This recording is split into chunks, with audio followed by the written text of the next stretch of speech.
Podemos mencionar como algunos datos importantes. En 1959, Mises fue invitado por Alberto Venegas Lynch padre a dar una serie de conferencias en la Universidad de Buenos Aires, en el aula magna.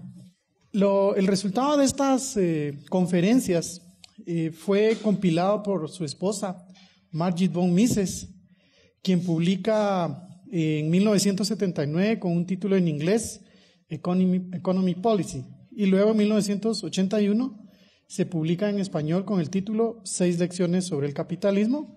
La idea de la actividad de hoy es tener una idea acerca de estos temas, y vamos a intercambiar ideas con ambos invitados. Me gustaría iniciar tal vez con el doctor Julio César de León para que nos comentara un poco acerca de cuándo fue escrita y en qué circunstancias. Bueno, las conferencias se sirvieron en la Universidad de Buenos Aires, como ya se dijo y aparece en la pantalla, en el año de 1959. Argentina estaba viviendo un momento de grandes convulsiones sociales. El Partido Justicialista, que era el partido de Juan Domingo Perón, pues recién había dejado el poder, y el nuevo presidente de Argentina era Frondizi. El Partido Justicialista había dejado un ambiente, por decirlo así, muy proclive hacia los movimientos obreros, sin ser marxista, decía el mismo Juan Domingo Perón, ¿verdad? Pero obviamente el centro, digamos, de atención de las ideas políticas del Partido Justicialista eran los obreros en términos generales. En segundo lugar, había un énfasis también hacia el proteccionismo de la economía nacional, con todas las consecuencias que sabemos que trae, toda esa actitud, digamos, paternalista y de protección hacia productores, empresarios y comerciantes dentro de un país. En tercer lugar, el pensamiento político del justicialismo también pretendía lo que Perón llamaba el engrandecimiento de la nación, ¿verdad? Con miras, y con esto termino, a procurar la mayor felicidad de todos los argentinos. Y entonces, en esas circunstancias fue que precisamente Venegas Lynch padre invitó a Ludwig von Mises a hablar precisamente sobre el capitalismo. Y pensando en avanzar en esto, tal vez licenciado Romero nos puede comentar cuál era el grupo objetivo de estas conferencias, si es que se puede dar ese término. La audiencia estuvo formada principalmente por jóvenes universitarios. Lo que llama poderosamente la atención es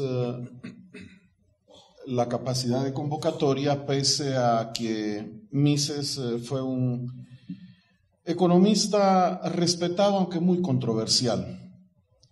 Es interesante que en un momento en que las miserias del intervencionismo estatal argentino hacían sentir todos los efectos nocivos, haya habido una significativa cantidad de estudiantes, particularmente eran jóvenes, o especialmente eran jóvenes que estuviesen dispuestos a escuchar un discurso en materia económica que en realidad reuniera las características de cientificidad, porque sea por la vía del intervencionismo, sea por la vía de los movimientos marxistas que comenzaban a enquistarse fuertemente en las universidades estatales y que en la década siguiente, en la década de los 60, habrían de copar y de saturar los espacios académicos de las universidades estatales.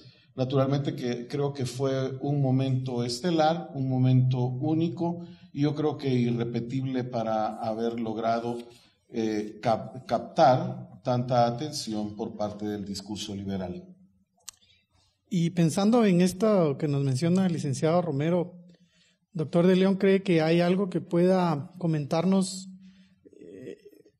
relacionado con el ambiente político? Aunque usted ya nos había dicho en la primera pregunta algunos elementos, pero algo que se pudiera ampliar. Bueno, tal vez hay que hacer énfasis en el papel protagónico del gobierno prácticamente en todas las esferas, digamos, de la vida de los argentinos. En esa época había, como dije, un fuerte intervencionismo de parte del gobierno, había una tendencia a hacer crecer el gobierno paternalista. La gente lo esperaba prácticamente todo del Estado, la salud, la educación, el transporte, incluso las empresas que procesaban carne, muchas de ellas le pertenecían realmente al gobierno. Es decir, yo diría que si hubo una herencia que dejó el justicialismo o el peronismo, fue precisamente el de una estatización, digamos, prácticamente enorme en la vida de los argentinos en términos generales. Y tomando ahí la última parte que menciona el doctor licenciado Romero, ¿qué puede ampliarnos acerca del justicialismo o el peronismo, que pues tal vez el último término es el que más tenemos de escuchar a veces respecto de Argentina? Perón había abandonado el poder en el 55, había sido sobre la base de un golpe de Estado. Su mujer, Evita, había muerto 3 años atrás. Prácticamente ellos habían comenzado el saqueo de la riqueza que Argentina a lo largo de 50 años, entre 1880, cuando las políticas de Juan Bautista Alberdi conducen a la Argentina a la apertura de sus fronteras para una fuerte inmigración.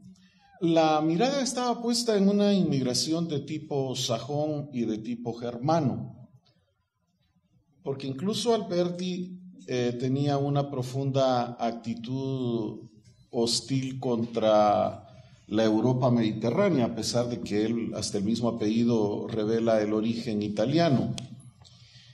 Pero la manera como supieron explotar las fronteras del territorio argentino los inmigrantes, lo que hoy se conoce como la conquista del desierto, eso ocurre a partir de 1880, harán de la Argentina el granero del mundo.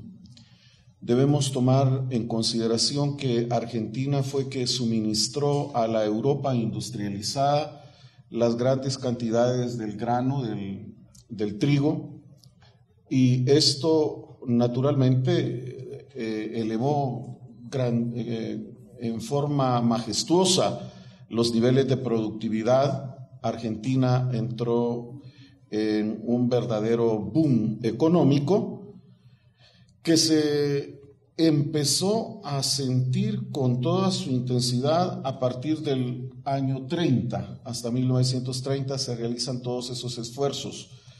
Y es precisamente en plena crisis de los 30 cuando Argentina está viviendo un momento áureo, y en los 20 o 30 años restantes la economía habrá de ser saqueada por esta mentalidad justicialista. El justicialismo hereda la idea de los revolucionarios franceses, de los sans-culottes. En francés eso lo que quiere decir es sin calzones, pero los argentinos, un poco más pudendos, le pusieron los descamisados.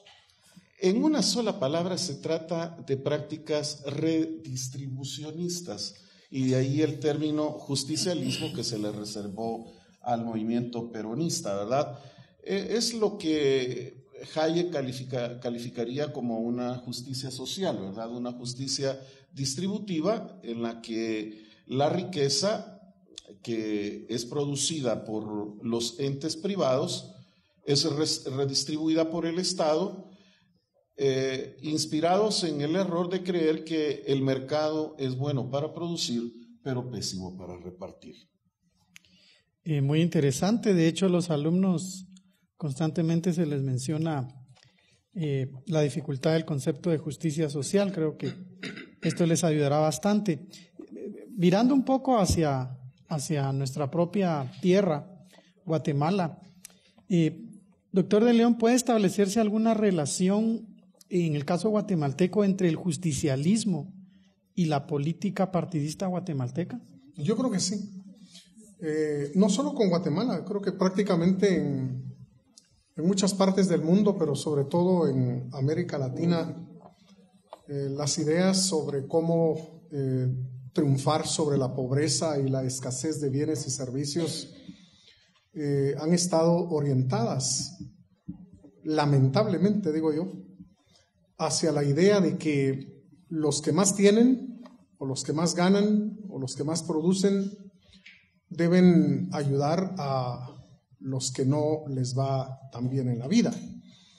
Y lamentablemente el que se levanta o se propone como una especie de Robin Hood que les quita a unos para darle a otros es el gobierno.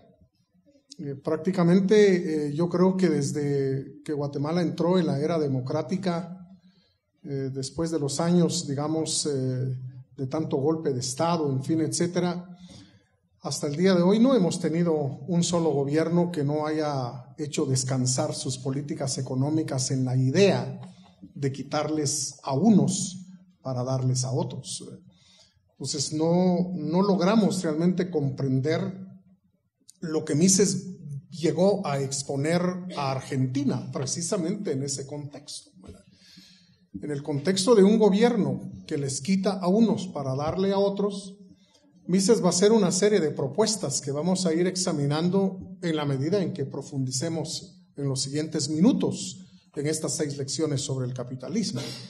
Entonces, creo que Guatemala va exactamente por el mismo camino. No vamos a caer, digamos, en repetir lo que todo el mundo ya sabe, pero lo que hemos visto en los últimos años ha sido esa tendencia, ¿verdad?, de que el gobierno es el que debe dar, el que debe proveer, el que debe concederle realmente a los pobres, a los necesitados, a los que tienen grandes dificultades para resolver los problemas del día a día, todo lo que es necesario para poder lograrlo, ¿no?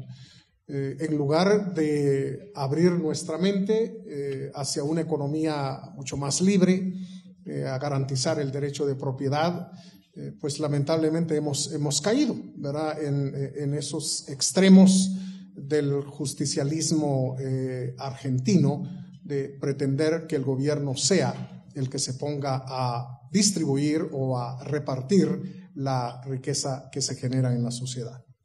A partir de este momento vamos a procurar que tanto el doctor de León como el licenciado Romero nos expliquen cada uno de los elementos de estas 6 lecciones. La primera parte habla un poco acerca de la organización de la vida social y Mises aborda, por decirlo así, 3 ideas o propuestas que hay acerca de la organización de la vida social: el capitalismo, el socialismo y el intervencionismo.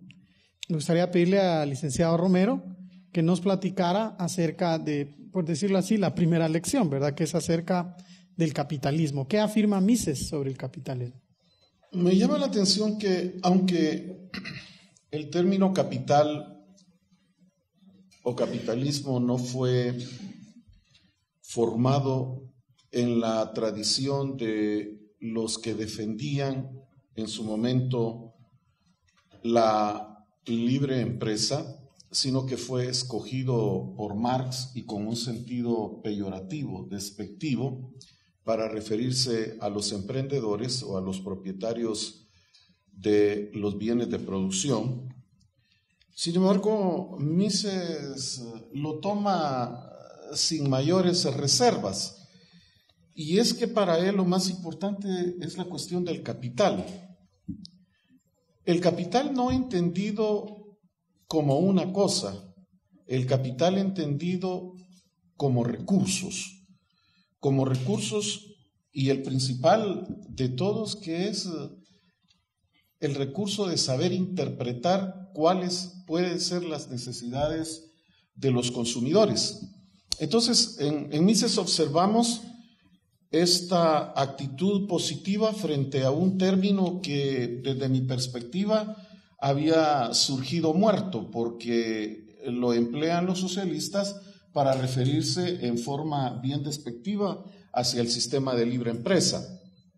Ahora, Mises es muy contundente a la hora de tipificar o de caracterizar al capitalismo como el sistema en que la propiedad privada de los medios de producción está vigente, ¿no?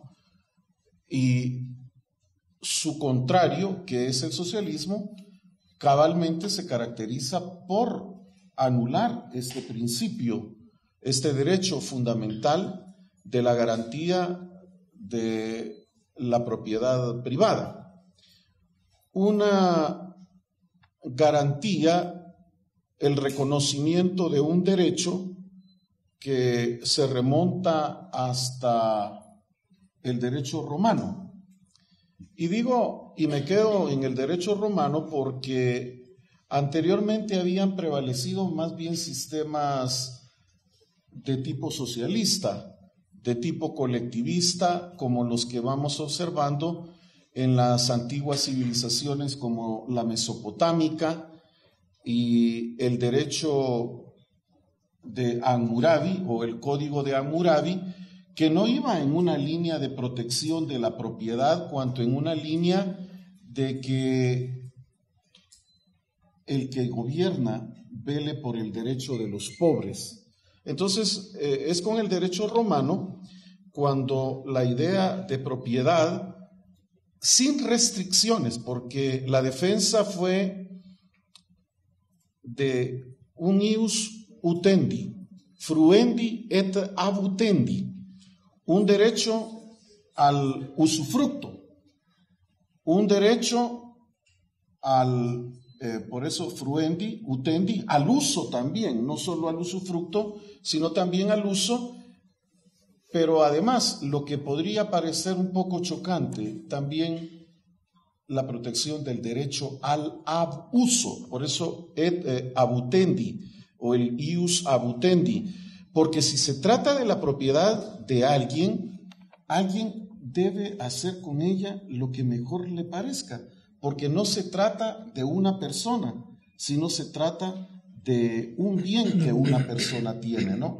Entonces, esta idea que los romanos alcanzaron y lograron a proteger como ninguna civilización antes que ellos lo hicieron, es como el liberalismo retoma en los últimos 300 o 400 años y que está en el horizonte de las percepciones miesianas en torno al capitalismo, ¿verdad?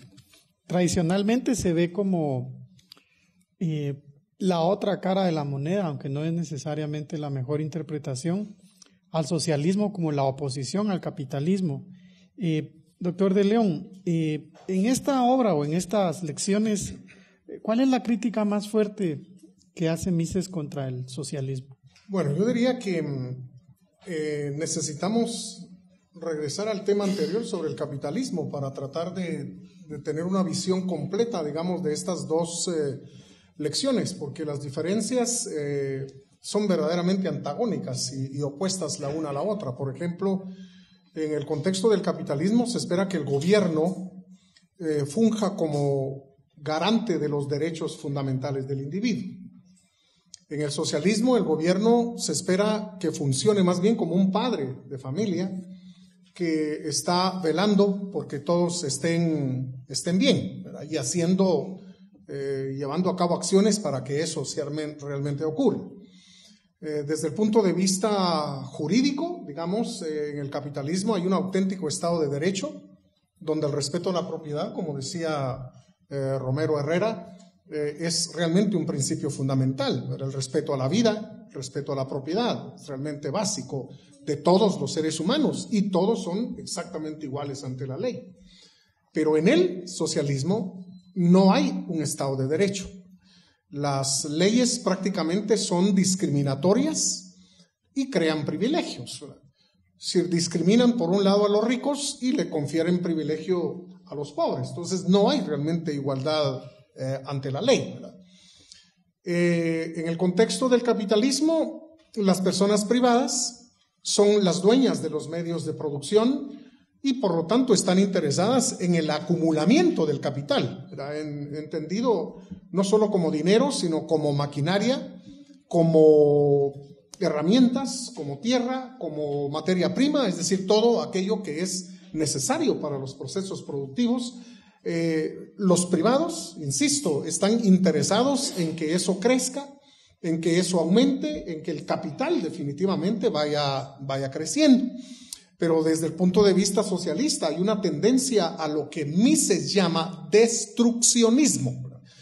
Es decir, el socialismo realmente es un proceso permanente y constante de destrucción del capital, ¿verdad? Entonces no se permite que el capital se acumule. El poco capital, digamos, que se va generando, definitivamente va a parar vía de los impuestos a las manos de los gobernantes. Entonces no hay manera, digamos, de que en realidad hay un significativo acumulamiento del capital y por lo tanto disminuye ostensiblemente la capacidad de generación de riqueza. En el contexto del capitalismo, todos los actores, si ya se trate de empresarios, trabajadores, dueños, digamos, de terrenos, edificios, etcétera, todos los que participan en los procesos económicos reciben lo que va de acuerdo con su aporte a los procesos productivos. Pero en el contexto del socialismo, eso definitivamente no ocurre. Es decir, en la mentalidad socialista está siempre la idea de que el trabajador es un pobre diablo, ¿verdad?, al que hay que proteger, al que hay que darle beneficios, porque de otro modo los empleadores, los capitalistas o los empresarios pues se van a aprovechar de él, se van a enriquecer a sus costillas y entonces hay una tendencia, digamos, a utilizar medidas coercitivas para poder extraer pagos por esto, por lo otro, por lo de más allá del bolsillo de los empresarios y de los que manejan las empresas para supuestamente beneficiar a los trabajadores.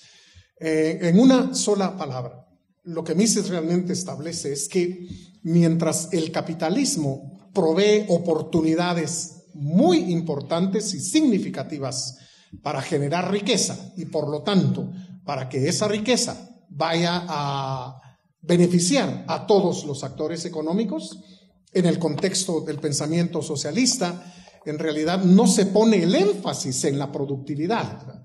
Si lo que interesa no es tanto producir como repartir, ¿verdad? Entonces hay diferencias verdaderamente importantes, pues, ¿verdad? Ahora, vamos a hablar dentro de un instante del intervencionismo, que algunos han creído que es una medida que no es ni tan extrema como el capitalismo, ni extrema como el socialismo, y que de alguna manera podría, piensan algunos, ser una mejor solución. Pero eso está por discutirse aquí. Gracias, doctor. ¿Podrían también los alumnos cuestionarse acerca de la posibilidad en cuanto a un socialismo, por ejemplo, de suprimir el derecho a heredar, ¿verdad? ¿Cómo verían ustedes? Sería interesante ahí en sus resúmenes plantear inquietudes en el aire, ¿verdad? Que no pudieran ustedes heredar de sus padres o en el otro caso, al hacer ustedes cosas, heredarlo a sus hijos. ¿Qué pensarían sobre ello? Creo que es una situación extrema interesante. Ahora, mencionaba el doctor la tercera vía. Resulta que estas dos posturas antagónicas, el capitalismo y el socialismo, pues hacen su lucha. Sin embargo, surgen propuestas bien intencionadas, entre comillas, y se plantea lo que hoy por hoy se conoce una tercera vía. Vamos a solicitarle al licenciado Romero que nos comente qué dice Mises en estas lecciones sobre el intervencionismo. ¿Es en realidad una tercera vía, licenciado? La expresión no fue tan feliz como para que él la tomara sin mayores problemas. Aun cuando él la maneja, ve que aquello no es ninguna auténtica vía media. Se trata de una forma más sutil de socialismo. A veces, y eso ocurre en el contexto de la acción humana, otra de las obras de Mises, en la que él califica esto como un mercado adulterado. No es un mercado libre, sino es un mercado adulterado, porque precisamente en un auténtico mercado los precios hacen sentir preferencias y valoraciones de los agentes económicos. En el caso del intervencionismo, lo que está ocurriendo es una distorsión del sistema de precios. No se sabe en realidad cuál es el precio que pueden tener los productos desde el momento en que no se hace sentir la estima, la preferencia y la valoración de quienes habrán de tomarlos como valiosos o como carentes de valor. Dicho con la más completa claridad, esa tercera vía no existe y ese intervencionismo no es más que una forma muy sutil de socialismo, ¿no? Tal vez también mencionarle a los alumnos, como bien decía el licenciado Romero, esta intervención genera efectos sobre las decisiones de los individuos, es decir, aunque al final ustedes pensaran que el libre mercado puede resolver o que surja el mercado negro, etcétera, sí afecta, porque los seres humanos funcionan con incentivos y disuasivos. A mí me gustaría, me gustaría agregar que el intervencionismo encuentra la mayoría de las veces justificación en la idea de que el mercado no es perfecto, de que tiene toda una serie de deficiencias, pero lo que nosotros podemos responder a la luz, digamos, de lo que Ludwig von Mises plantea en estas 6 lecciones sobre el capitalismo, es que el libre mercado o la economía, digamos, basada en la libre empresa y en la propiedad privada, no lo defendemos ni se defiende porque sea perfecto, porque prácticamente nada humano puede ser perfecto jamás. Entonces, el libre mercado o la economía de libre empresa se defiende porque hasta este momento ha demostrado ser el modo, digamos, más eficiente para utilizar los escasos recursos con los cuales contamos a fin de generar y producir los bienes y servicios que millones de personas necesitan en una sociedad para lograr sus respectivos objetivos y sus respectivas finalidades en la vida. Ahora, lamentablemente, el intervencionismo que pretende corregir las deficiencias del mercado, pues genera mayores y peores deficiencias, una de las cuales Romero ya la mencionó, pues la distorsión de esa información tan fundamental para la economía como es el sistema de precios. Esta primera parte donde vemos el concepto de la organización de la vida social, vemos cómo Mises aborda estas 3, podríamos decir, propuestas de forma de organización, y la segunda parte pues ya se tocan algunos temas más específicos. Nos gustaría escuchar del doctor de León qué comenta Mises, por decirlo así, en la 4ª lección, acerca de qué es la inflación y cuáles son sus efectos. Muy bien, la inflación ha sido un tema preocupante realmente en el contexto de la escuela austriaca desde sus inicios, porque la institución más noble con la que la economía y los seres humanos solemos resolver y enfrentar los problemas de la vida es el dinero. El dinero, como todos lo sabemos, surgió de manera espontánea a través de un proceso de ensayo y error. No fue ningún gobernante, ningún político quien inventó deliberadamente el dinero. Surgió como una solución que los seres humanos encontraron para las transacciones y los intercambios. Lamentablemente, los gobiernos se han nombrado a sí mismos como los, no solo administradores, digamos, de la moneda en la sociedad, sino como los únicos que tienen la capacidad de acuñarla, ¿verdad? Y esto ha preocupado realmente a Mises y lo preocupó desde siempre. Es un tema recurrente en las obras de Ludwig von Mises, al igual que en las obras de Hayek, en fin, etcétera, Menger también, porque el dinero, insisto, es una noble institución. Y cuando los gobernantes necesitan cumplir ciertos objetivos políticos, obviamente, de sus propios intereses, y requieren más recursos para ello, suelen recurrir a la inflación, es decir, a hacer crecer la masa de dinero circulante.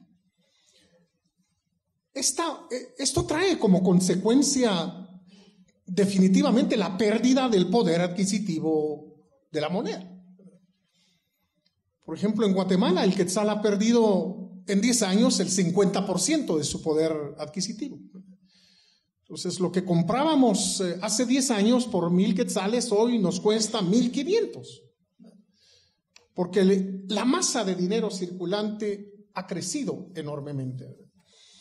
Ahora, por supuesto, ningún gobernante va a salir a decir que él tiene la culpa de que haya más dinero circulante y por lo tanto que el dinero valga cada vez menos. Ninguno de ellos lo va a decir. Regularmente le echan la culpa a los empresarios ávidos de ganancias. Son los empresarios que quieren ganar cada día más los que suben los precios. O le echan la culpa a los precios del petróleo a nivel internacional. O a cualquier cosa, pues, ¿verdad? Pero menos sincerarse con la gente y decirle que hay más plata hoy circulando que hace 10 años, pues, y que eso incide terriblemente en los precios y en la calidad de vida de las personas, ¿no? Entonces, esto destruye los salarios, esto destruye los ahorros, digamos, de la gente, ¿no? Esto destruye las pensiones, gracias a las cuales los jubilados y los ancianitos pues pretendieron algún día vivir, ¿verdad? Pues hoy se dan cuenta que la plata que reciben no les alcanza para nada, porque ha sido destruida, terriblemente destruida, por los procesos inflacionarios, de tal manera que la inflación es una verdadera maldición sobre todas las sociedades.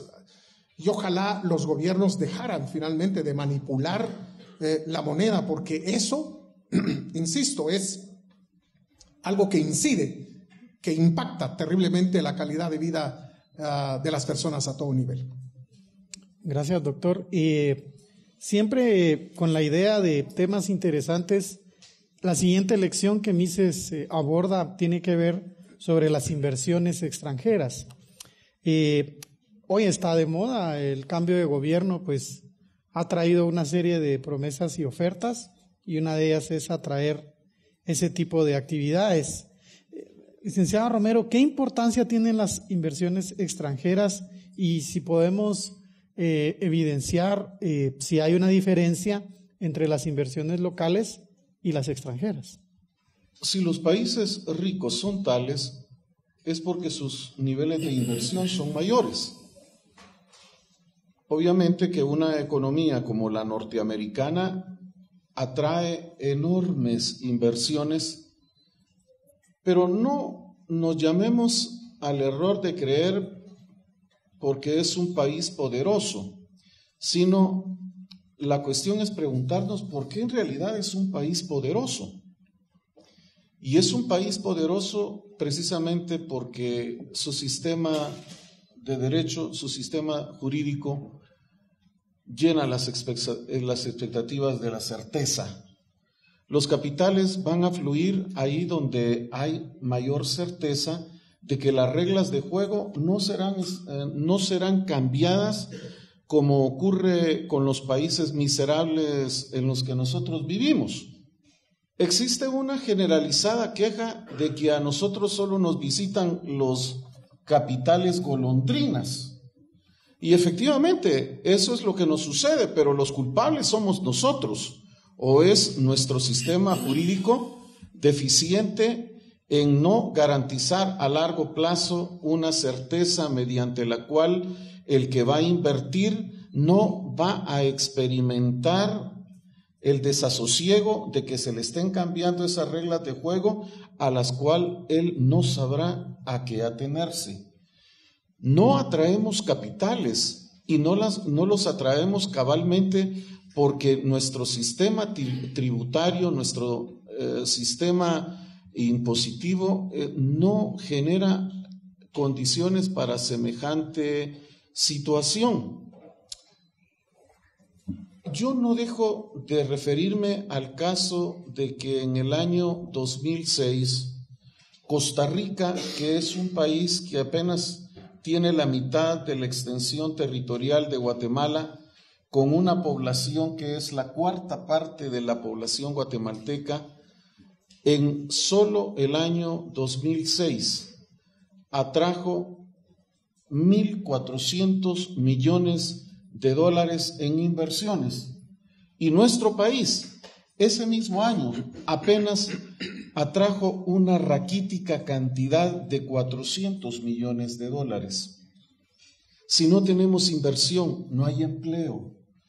Y si no hay inversión, la calidad del escaso empleo que se encuentre será deprimida y deprimente. Es un asunto de utilidad marginal. Aquí es cuando se hace sentir más el aporte en materia de ciencia económica de la escuela austríaca. Si está sobrepasando con creces la demanda de empleo a la oferta que de los mismos hay, los que ofrecen empleo hacen su agosto. Son 4 gatos los que únicamente tienen la capacidad de ofrecer empleo. Obviamente que si está rebasando la cantidad de oferta, la cantidad de demanda, nuestros salarios van a ser completamente deplorables y deprimidos. Es fundamental la inversión extranjera, nunca un país por sí mismo. Y recuerden ustedes, lo que Mises nunca deja de subrayar es que precisamente el problema no es el crecimiento de la población, sino que su capacidad productiva no sea superior a la del crecimiento de su población. Entonces, para que la capacidad productiva sea mayor que el crecimiento de nuestra población, se necesita una ingente cantidad de inversión foránea, de una inversión que venga de fuera. Nunca el país va a salir adelante solo con una precaria inversión de sus emprendedores. Curiosamente, en estos días se publica en un índice conocido la situación de Guatemala, muy rezagada respecto de la confianza y las condiciones para abrir empresas. En primer lugar, para locales, es decir, la cantidad de trámites es exagerada, lo es hasta para cerrarlas. Y si nos vamos a cuestiones de empresas extranjeras, pues los requisitos también dan un poco de qué hacer, no digamos los cambios que pueden surgir de manera inesperada. Acercándonos al último tema que menciona las 6 lecciones, doctor de León, ¿nos puede comentar acerca de la influencia que tienen las ideas políticas y cómo corregir, pues, cuando se tienen ideas equivocadas, aunque sea con la sombría de las buenas intenciones, ¿verdad? Bueno, esta es una última cuestión que no por haber sido abordada de último en esas 6 lecciones es la menos importante. Sabemos que las ideas tienen consecuencias y lo que ha ayudado, digamos, a otros países a salir de la miseria y de la pobreza, pues ha sido de alguna manera el cambio en las ideas imperantes en un momento. Romero mencionaba el caso de Costa Rica, pero igual que Costa Rica podríamos recordar que Corea del Sur en la década de los 50 era más pobre que Guatemala. Sin embargo, la situación, digamos, de los ciudadanos de Corea del Sur hoy por hoy es muy superior a las condiciones económicas en que vivimos nosotros los guatemaltecos. Lo mismo ha ocurrido con Singapur, lo mismo ocurrió, pues, digamos, con Japón en su momento también. Y cuando uno se pregunta, bueno, ¿qué es realmente lo que hemos hecho mal nosotros? Es decir, ¿carecemos realmente de recursos naturales? ¿Es esa realmente la cuestión fundamental? No, porque hay países que no los tienen. Japón es un caso. Y sin embargo han salido de la pobreza, ¿verdad? Será, digamos, que los que nos vinieron a conquistar, como fueron solo ladrones traídos de las cárceles, ¿eso es lo que nos hizo mal? Pues no. Ahí está Australia también. Empezó con presos, ¿verdad? Será, bueno, que somos una raza mala, que no queremos realmente salir adelante, que somos 14 millones de haraganes que no queremos trabajar ni producir. Pues no. Si hay más de 1 millón de guatemaltecos que se han ido a Estados Unidos, son altamente productivos. Si las remesas que envían son un pistarrajal al año, pues. ¿Dónde está realmente el problema? Yo diría en las ideas que sostenemos, pues, ¿verdad? Si a la medida en que sigamos pensando que el gobierno debe darnos todo, que el gobierno es la solución, que el gobierno es la respuesta, que debemos quitarle a los que tienen para repartir entre los que no tienen, bueno, esas ideas nos van a seguir manteniendo como estamos hasta el día de hoy, ¿verdad? Entonces, en parte la Universidad Francisco Marroquín surgió hace 40 años por consejo de Hayek. Hayek fue el que le dijo al Muso Ayao, si quieres hacer algo realmente por este país, funda una universidad. Sí, comienza a hacer que estas ideas que en este país no se conocen, ¿verdad? Y no solo no se conocían entonces, sino que eran atacadas, no solo verbalmente, sino con bala y mortero también. Pues que estas ideas comiencen definitivamente a penetrar de algún modo y a transformar la mente de las personas, porque Mises concluye, pues, y yo concluyo también con esto, en que los pensamientos dominantes, los pensamientos que imperan realmente en la gente son las que finalmente determinan qué es lo que se va a hacer en política. Y en este caso hay ideas correctas y hay ideas que son incorrectas. Y las ideas correctas, aunque no estén funcionando al 100% en ninguna parte, porque esa es una pregunta con la que nosotros nos topamos todos los semestres. Díganos, ¿en qué país están funcionando estas ideas al 100%? La respuesta que yo tengo siempre es en ninguno. Pero las naciones y las sociedades que están más cerca de estas ideas son las sociedades más prósperas. Y son las sociedades hacia las cuales emigra la gente cuando quiere mejorar sus condiciones de vida. De modo pues que aunque no funcionen perfectamente, han demostrado estas ideas que son capaces de sacar de la pobreza a cualquier sociedad, sea coreana, sea tica, sea gringa, sea lo que sea. Es decir, verdaderamente funciona. Bien, con esto hemos dado un repaso a las 6 lecciones propuestas por Mises. Creo que en este momento quedaría abierta la posibilidad de preguntas o interrogantes por parte del público, ¿verdad? Solo quisiera que me también, la palabra. El día domingo, en la parte interior de Prensa Libre, hay una revista que lleva ese nombre. Y entre las notas que trae, contiene una entrevista al embajador de Corea del Sur. El milagro del río Han. Sí, el milagro del río Han, ese es el título que tiene el trabajo. Podrían ustedes, si no lo han leído, visitar la hemeroteca de la universidad para enterarse de los comentarios que hizo este señor.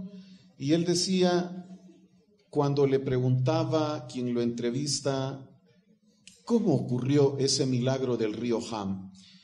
Y dice él, bueno, las familias apostaron a la educación o por la educación. En Guatemala no hacemos eso. El Estado es el que apuesta, pero con nuestros impuestos. De esa cuenta nunca vamos a tener la educación que los coreanos, como condición de posibilidad, tuvieron que llenar para alcanzar estos niveles. Es más, decía el señor embajador de Corea del Sur, mientras en Corea del Sur los días laborales de la actividad escolar son 220, en Guatemala oficialmente son 180, ya solo de 180 a 220 hay 40 días de déficit.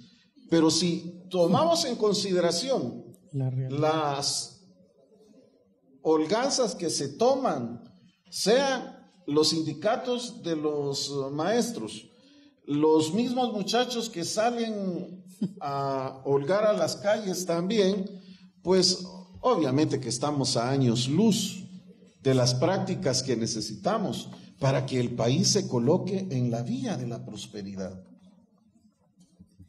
Pues bien, reiteramos ahí la apertura de sus comentarios o preguntas. A ver acá. Una pregunta. Ustedes definieron el intervencionismo como un tipo de socialismo sutil. Ahora bien, me viene a la cabeza un ejemplo. Por ejemplo, en la guerra de 1820, en Inglaterra, con 20 intervencionistas, el gobierno era extremadamente intervencionista e incluso dio la pauta para un tipo de laissez-faire en Gran Bretaña, ¿no? Y ese tipo de intervencionismo igual era estatal y venía del Estado y promovía la libre empresa. Entonces, ¿cuál sería la posición de Mises ante este tipo de situaciones, ¿no? Pues intervencionismo, o nos remitimos únicamente a hablar de intervencionismo en cuestiones de repartición de la producción y de los medios y de la propiedad privada. Bueno, sí, no. A ver, los boom momentáneos y pasajeros no deben engañarnos. No está descartado que en el corto plazo cualquier política distribucionista funcione, entre comillas. Recordemos que el intervencionismo funciona con esa mentalidad, el corto plazo. Y no debe olvidar usted que en esa misma Gran Bretaña, de 10 años después, cuando se produzcan las pugnas entre Hayek y Keynes, y le objete al inflacionismo keynesiano Hayek que él no toma en cuenta el largo plazo, la respuesta de Keynes o de Keynes siempre fue la misma. ¿Y qué te importa? A la larga todos vamos a estar muertos. Así piensan nuestras clases políticas, endeudan el país. Hay unos enormes gastos públicos que se incrementan año con año, el déficit nuestro crece y la prosperidad nunca llega, a pesar de que mayores cantidades se hayan invertido para una dilapidación de recursos. Yo creo que hay una cuestión de principio también aquí. El problema en el fondo es el uso del poder y para qué se le da poder a los gobernantes. ¿Cuál es la razón de ser, digamos, del poder? Si probablemente, como dice Hayek, en camino de servidumbre, los fines puedan ser moralmente deseables. Pero los medios son lo que realmente debe preocuparnos. Y en este caso, el medio es el empleo del poder, el poder para coaccionar, y tenemos que preguntarnos ¿para qué y por qué y cuál es la razón de ser de que seres humanos semejantes a nosotros tengan el poder que tienen como gobernantes y como parte realmente de la burocracia gubernamental en general? Ese creo yo que es el problema fundamental, que se sale un poco de la discusión del día de hoy, pero ese es el problema esencial. Yo quería preguntar de que usted dijo que los países que son más prósperos son los que tienen una diferente idea a la que tenemos aquí en Guatemala. ¿Cómo piensa que Guatemala podría prosperar no solo cambiando las ideas de las personas, porque no solo de esa forma se puede prosperar? Bueno, hay cambios realmente fundamentales que hay que hacer a nivel institucional. Uno que ya mencionamos brevemente aquí es el Estado de Derecho. El imperio realmente, digamos, de la ley, el tratamiento de todos los ciudadanos como iguales realmente ante la ley, el respeto a los derechos individuales es algo que todavía nos hace falta aquí en Guatemala. Los austríacos, empezando con Mises, Hayek, en fin, etcétera, han insistido con toda razón que muchos de los problemas económicos que las sociedades tienen poseen raíces que no son económicas. En este caso hablaríamos de una raíz jurídica, ¿verdad? Si realmente el sistema jurídico no da garantías, no funciona, no hay una administración pronta de justicia, definitivamente las cosas no pueden ir bien, ¿verdad?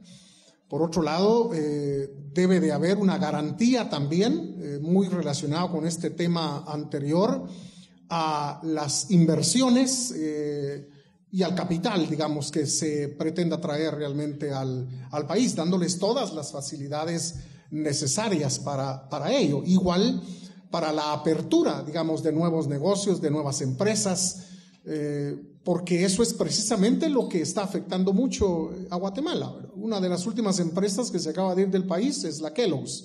Después de 30 años de permanecer en el país, cerró y se fue, dejando a miles de personas sin empleo y a otras más que no tenían empleo ahí mismo, pero que la compañía generaba esos empleos a su alrededor. Pues la otra que está por cerrar después de muchos años también de funcionar es la fábrica de dulces y chicles Peter Pan. Es decir, está también a un momento de cerrar. En fin, eso es grave, pues, digamos. Y ojalá fuéramos una economía dinámica como la norteamericana, donde todos los días se cierran empresas, pero igual, todos los días se abren nuevas empresas. Es decir, acá el problema es verdaderamente lamentable, pues. Entonces, estoy perfectamente de acuerdo con usted en que, aparte del cambio realmente de las ideas y de las actitudes, de los valores, digamos, de las personas, también hay cosas que hacer, sobre todo a nivel institucional. Vamos a dar por terminada la actividad. Les agradecemos su atención y feliz tarde.